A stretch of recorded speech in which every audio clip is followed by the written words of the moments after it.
the evidence reveals potential violations of federal criminal statutes, the Justice Department will take the appropriate action. Tonight, President Biden commented about potential federal involvement in the investigation of the deadly police shooting of Jayland Walker at the hands of Akron police. Now, his attorneys are also walking back statements about the gun found in Walker's car. This as more family members speak out calling for policy change. More than 1 week has passed since the shooting of Walker, who is unarmed. News 5 investigator Tara Morgan sat down with his aunt and uncle. The days are running together for siblings Luana Dawkins and Rodray Walker Sr. You know, it just doesn't seem like it's real. A nightmare they can't escape. It's just hard to believe.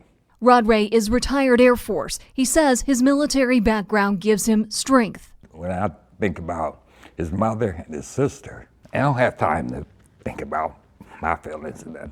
But his eyes are a window to his own pain about his nephew, Jayland Walker. His birthday is on the same day as my oldest son. But you were close with him. Yes.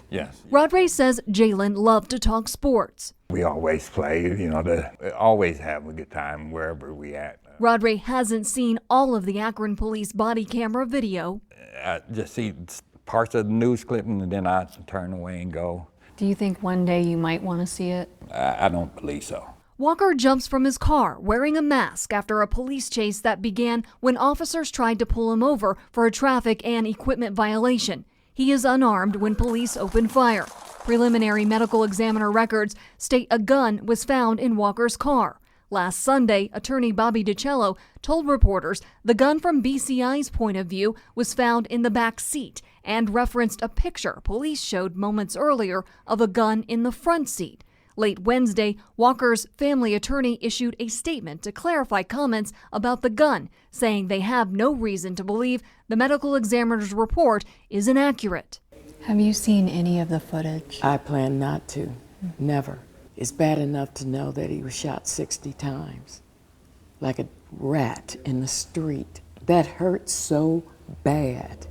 What are your thoughts just on some of the details that have come out and just the mask and him running? I don't understand because, like you've heard over and over again, what kind of person Jayland was.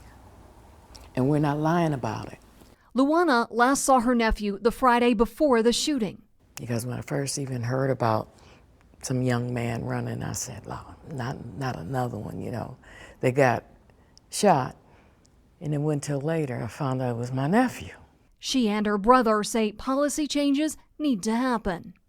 We're talking about changing what needs that's broke, that's all. And what is that? There should be policies that you follow. I'm News 5 investigator Tara Morgan. Thanks to Tara for that. And Ohio Attorney General Dave Yost says he is promising the community of Akron a, quote, objective, professional, and independent investigation of this incident. In a message sent out today, Yost is encouraging residents to have patience with BCI as they investigate. Yost says, quote, we all want the truth.